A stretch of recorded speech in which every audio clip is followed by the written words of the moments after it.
Welcome back, everybody, to Toronto Today here on the Parlay. I'm your host, Luca Rosano, alongside my co-host, Michael Singh, and we got another jam-packed edition of the show on this fine Friday. Hopefully, I can rebound with my bets because, last night was a rough one. As Mike told me off air, it was a brutal night for me. I rarely lay the points. It's my catchphrase to not lay the points, but I did lay the points with the Warriors, and they not only came close to covering that number, they lost outright. So I'm now 5-5 with my best bet, sitting at 500. Got to pick a winner tonight. Pressure's on. Mike, how are you doing? I had a good night, and I think my Richmond Hill, Ontario boy helped me out last night with Dennis Shapovalov prevailing.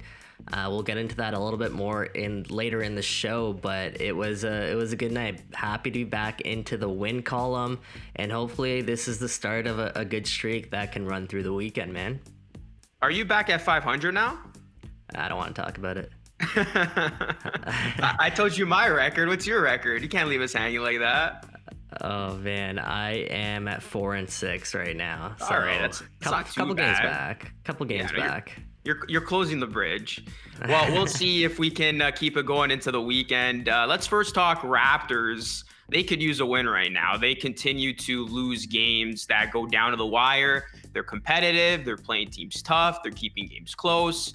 But what seems to be, an old theme with this team, they cannot close out games and get the most important stat, and that is a victory. They're going to be taking on the Wizards tonight in Washington. They're still on the road, and the Wizards actually a 1-point favorite. They opened up, I think it was 1.5. Now it's down to 1. So this is basically a pick'em game. You look at the Raptors, they have had a lot of success in Washington. So very interesting to see that the odds makers are billing the Wizards as a 1-point favorite. The Raptors are 12-2 straight up in their last 14 games against Washington, 5-0 straight up in their last 5 games when playing them on the road.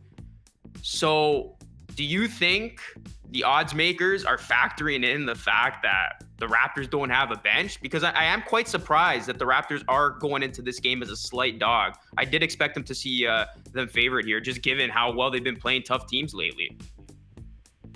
It's interesting because I guess by the numbers, if we're just looking strictly by the numbers, if we're going on history, then yeah, Raptors should be the favorites. But if we're going on, let's say, more recent history against everybody, then the Raptors, they're 1-4 straight up in their last 5 games in January. Now, of course, if you've watched those games, you'll know that those were very close encounters with some very good teams. And perhaps it's a good reason why you could potentially lean Raptors tonight based on their history in Washington and also the way that they've been playing overall despite some of those tough losses. So yeah, if they keep the rotation tight tonight once again, Washington's not like the teams they've faced in the past. Washington's decent this year. I think they're 23-22. Like just they've been mediocre. Yeah, middle of the Exactly. Yeah, after that's after a hot start to the year. So I think since the first couple of games, they're playing 500 or less basketball. Now they do have a few guys back into their lineup, which we'll get into shortly. But I still like the Raptors' chances here. I mean, 12-4-1 against the spread. Raptors in their last 17 games. Washington, on the other hand, are 1-7 against the spread in the last 8 games. And I'm leaning Raptors here, Luca. I am too. Nothing says to take the Wizards in this spot. You go based on history. The Raptors have historically beaten this team, whether it's in Toronto, on the road. I guess, it's going back to that, the last couple of games with both these teams. Raptors, as you mentioned, they have not been the best bet as of late, whereas the Wizards, 4-2 straight up in their last 6. So this is a team that they have been exceeding expectations, or a lot better than what most people build them as. But this is an interesting one. I think one guarantee for tonight is it will go down to the wire. And this is about the Raptors always taking their opponent down to the wire. I don't know what it is, but every time the Raptors play, you can always expect a close game. So this one could be sided on a last second bucket. You really get the feeling in a game like tonight. And the Raptors and Wizards usually always play in close ones like that. Gary Trent Jr. hit the buzzer beater last year against this team. So we'll see what happens there. But I think I would have to go with the Raptors as well here, Mike. I got to agree with you. I think they snapped that losing streak. I think Fred VanVleet, Siakam, expect them to have big games. And I also think this is a game where you can get away with not having any bench production. You can strictly win this game with 6-7 guys, especially if your starters put up big numbers, as I expect the Raptors starters to do in this one. So we'll see what happens there. But a big factor will be Bradley Beal. He's been great, and the Wizards have not been, good with him. 2-10 without Bradley Beal this season. He is the focal point of this team. He's the focal point of this offense. And if the Wizards are going to stay into a playoff spot, he's going to have to stay healthy the rest of the way. So Bradley Beal, big time player. And it's funny, every time the Raptors and the Wizards play each other, I feel like Bradley Beal's name in a potential trade rumor always comes up with the Raptors. Not so much this year, but in years past, especially last season, the year before that, of Bradley Beal possibly being a disgruntled superstar wanting out, and could another team make a trade? And the Raptors always made sense just because they do have really good players, good assets that you can give to a Washington team. I mean, OG's name has always come up in the past. Even Siakam's name's come up in the past. But how do you think, a Beal fit would look like now? Personally, I think that ship has sailed. I'm not too fond on this as I was in years past, but I'm interested to hear your take of if you would be welcoming of Bradley Beal to Toronto if a deal ever were to go down or be discussed. If that were to transpire eventually, I'd welcome Bradley Beal with open arms. I think he's better than really anyone on our team. And that's not a shot at Fred VanVleet or Pascal Siakam. That's just a testament to how good I believe Bradley Beal actually is. I mean, this guy is an absolute stud. And I know Washington, as you kind of touched on, they were 2-10 without Beal last season. And so far this season, it's been better. Washington's 6-3 without Beal this season, 17-19 with him in the lineup. So right now, I think Washington's kind of moved on from where they were last season, where they were relying so heavily on Bradley Beal. And a couple reasons for that is Kyle Kuzma, Spencer Dinwiddie, and a lot of their depth guys kind of emerging and playing bigger roles this year. I think Beal has kind of turned into more of a facilitator as opposed to just a strict scorer. And they've proven really they can hang without him. So would they be more keen on dealing Bradley Beal now? Potentially. But with that being said, I'm not sure if the Raptors are in a position to kind of make that deal right now just because of the way their backcourt's playing and playing so well. So we talk about Gary Trent Jr. I mean, if they were going to package someone, it'd probably be around Gary Trent Jr. if that's something the Washington Wizards would be interested in, because Gary Trent Jr. has a year and a half left on his deal. And that's going to be he's going to be probably getting a pretty decent pay raise as well. And he had a pretty sizable contract to begin with. And he's young, he's playing some good basketball. So if you can get something around Gary Trent Jr., maybe, I don't even know what else they'd throw in, a Malachi Flynn, something along those lines, and a couple of picks to kind of get Bradley Beal to Toronto, potentially. But other than that, I'm not sure I'd be willing to move too many pieces for Beal at this point. Yeah, I don't think any trade's going to happen with Beal. He even came out and said that he would enjoy and like to stay in Washington. It's funny, though, because when rumors first were hot, the big name that the Wizards reportedly wanted was OG Anunoby. And I said then I would not part ways with OG, and I still have the same stance now. It's funny how the Raptors' needs have changed over the years. The superstar player has always been at the forefront of this team ever since Kawhi Leonard's departure. I was very, adamant in saying this team needs to have a superstar in order to win a championship. I still feel that way now, but I feel like there's just simply bigger needs on this team, most notably a center, a guy who is a traditional good star potential center. I'll use Miles Turner as an example that could complement the core that's already there. And then also we talk about this until we're blue in the face on the show. Bench pieces, some depth. I feel like if the Raptors address those two pieces, that could almost compensate without having to go out and get a superstar, because we see Fred VanVleet and Siakam, I'm not calling them superstar players, but they're definitely playing like star players. And this is a very unique Raptors team because their strength is in numbers. I don't think this is a team that necessarily has to just rely on one guy. Where they're at their best, where they're most effective, is when 4 or 5 guys chime in and chip in with stats. And we see that with the Raptors, second in the league with their starters averaging in terms of points per game. And the Raptors having so much versatility with everybody chipping in, 4 or 5 guys in double figures. So I think that's what makes this team special. They just need those little pieces around to complete this puzzle.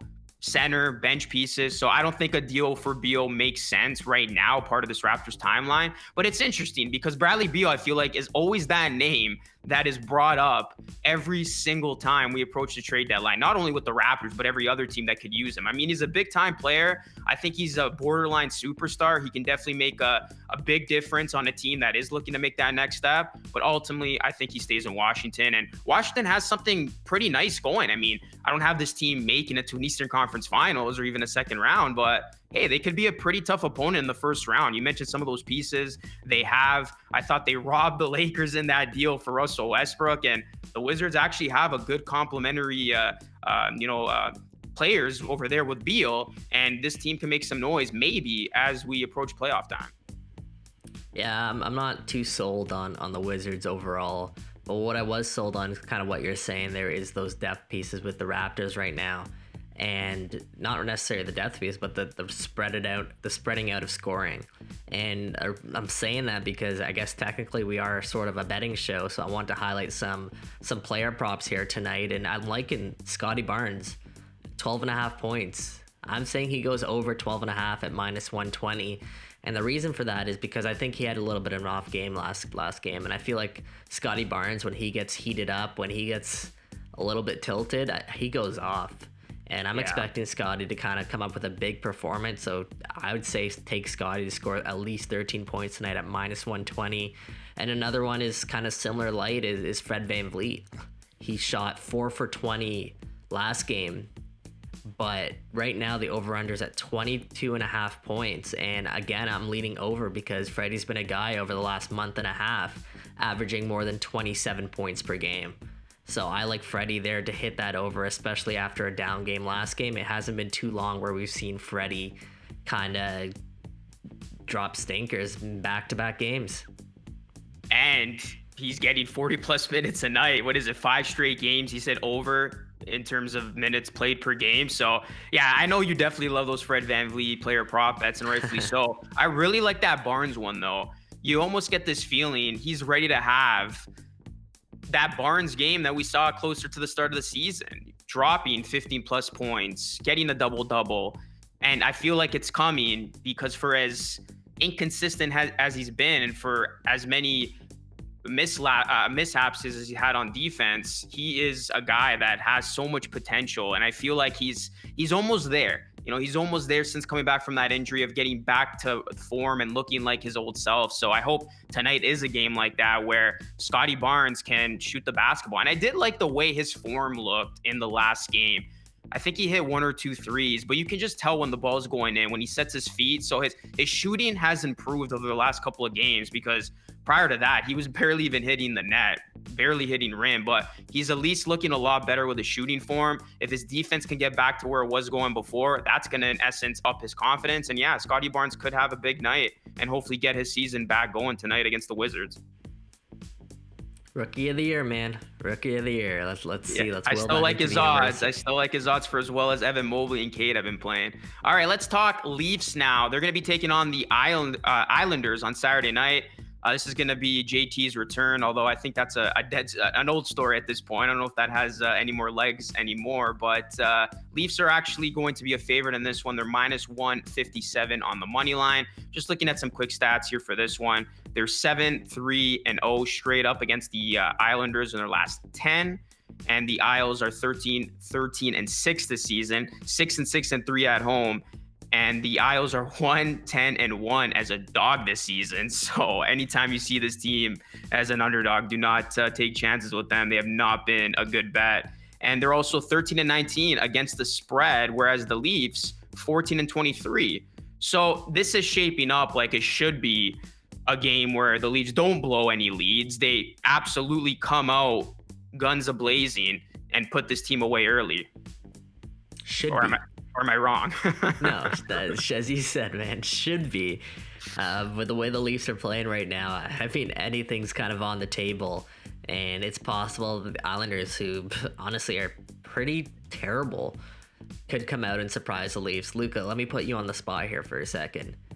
Can you name 3 to 5 players on the Islanders right now? Not at all. There you go. I'm perfectly okay with saying that. Not at all. There you go. And I feel like that's like the consensus around the league right now is the Islanders are so mediocre. They're so overlooked. And I don't think they're going to do any kind of damage right now. So I like the Leafs in this one. That being said, the last time we said that when the Leafs were kind of heavy favorites, that was back in that Arizona game where the goalie just stood on his head and the Leafs could not pull out the win.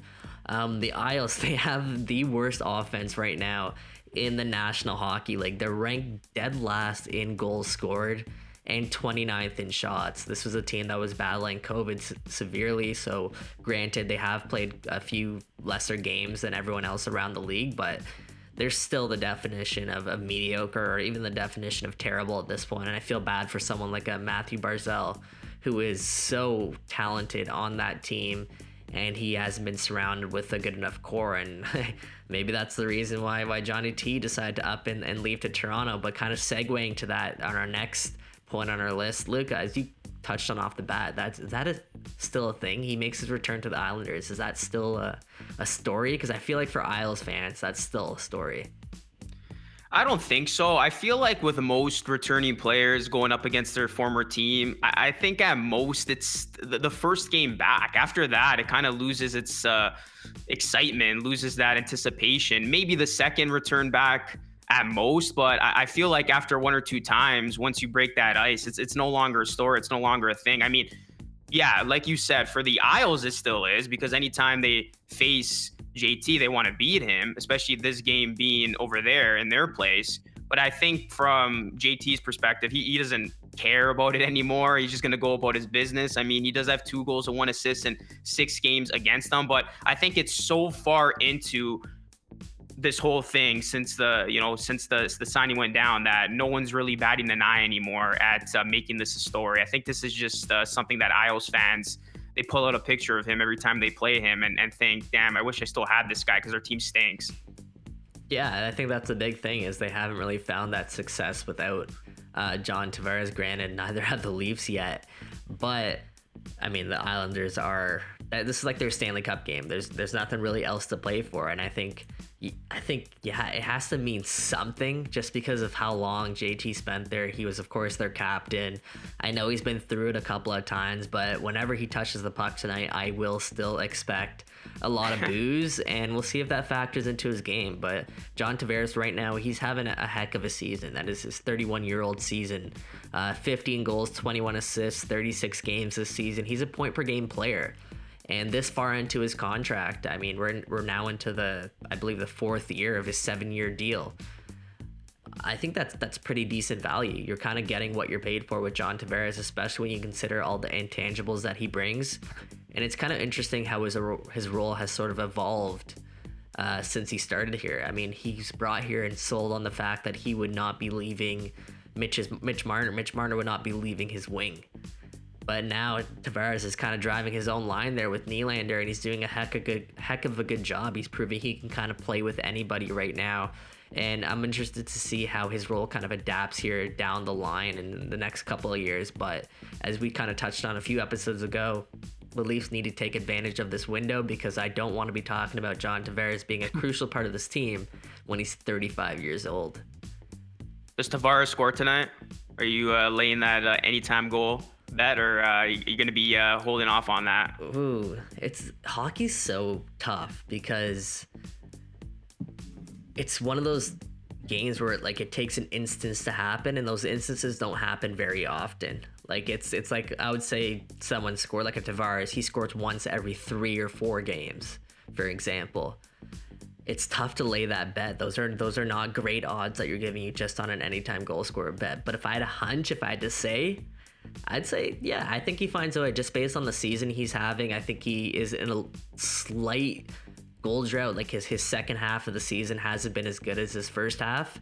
I know he scored a couple games ago or last game, but it's not in the same magnitude as he was early on. And maybe this is a game that sort of ignites him. So a hunch saying, yeah, he probably gets one maybe on the power play, but that's not somewhere I'd be comfortable laying money on. In terms of betting on this game, when the Leafs are this big of a favorite, there's almost no point in siding with them. You're almost better off taking a shot on the other team, because we saw against the Coyotes that came in. So this would be a perfect example where maybe you sprinkle some money on the Isles. You put in that factor of, hey, maybe they get one against their former player and it's a special night over there. So yeah, this is a game where I personally would either avoid betting on, or if I am feeling a little bit, want to make a gamble or take a risk, I would put some coin on the Islanders just to spoil the parade, the party of Tavares coming on back to his original team. So I don't advise it, but I'm just saying, in a game like this where you have one side that is so heavily favored, sometimes it doesn't hurt to put some money on the other side, and if it comes in, you'll be a happy person.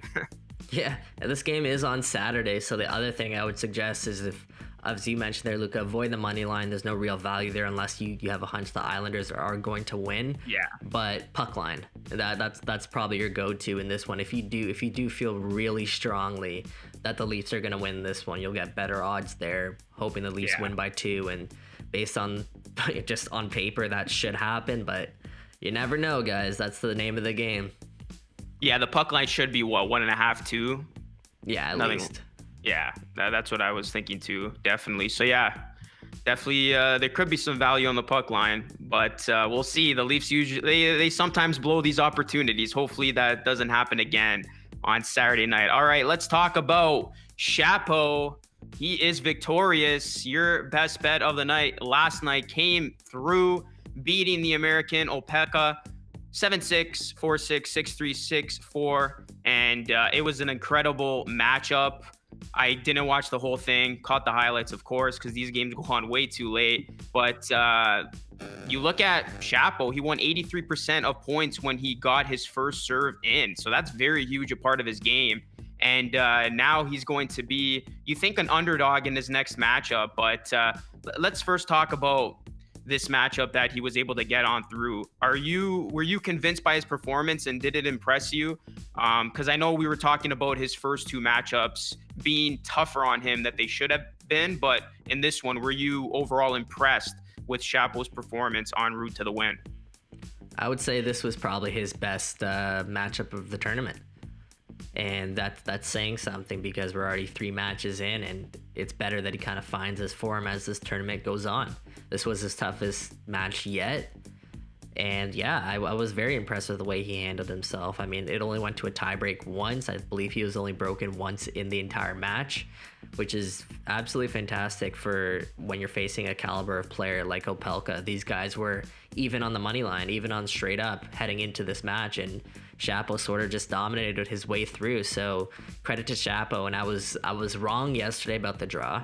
I took a look at it this morning, and unfortunately for Shapo, it's some bad news, as he will have to face up next Zverev in the 4th round, the round of 16. And Zverev is the second favorite, I guess, not the favorite, the one next to it to win the entire Australian Open. He's only plus 240, whereas Shapo's plus 5,000. So Shapo will be a heavy underdog heading into that 4th round matchup. He's going to be a plus 350, where Zverev is minus 500. So, I mean, Shapo has shown in the past he can actually have good matches against Zverev. I think at least Canada in general, they beat Zverev not too long ago at the ATP Cup. And Zverev isn't like a Federer, Djokovic, Nadal. Like he's beatable. And Shapo's up and coming. So if you guys are feeling confident, throw some money on Shapo. It could be good value. And I honestly wouldn't be surprised if he does pull up the upset. Obviously, he is the underdog, but I wouldn't be surprised, is all I'll say. Yeah, I think they're 2-2 against each other in lifetime matches. But yeah, you look at this one, it's obviously going to be his toughest one yet. And right now, he's still at plus 5,000. That is Shapo to win the entire thing. If he gets past this round, I mean, you gotta like his chances to maybe make an improbable run. So if you have a good feeling about Luca, Shapo, put that bet in right now. I was gonna say that until I took a look at his next matchup after Zverev, and his potential next opponent would be Rafael Nadal in the quarterfinal.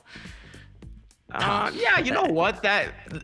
Listen, Nadal's great, and this is his tournament to win, but he's not the same Nadal. I mean, I'd be more scared of Djokovic, and he's not in this tournament. So I'm just saying, if you are looking for a long shot and you do have a good feeling about Shapo, it wouldn't hurt to put some money on him. But then at the same time, you look at Felix's odds, he's at plus 5,000 as well to win the tournament.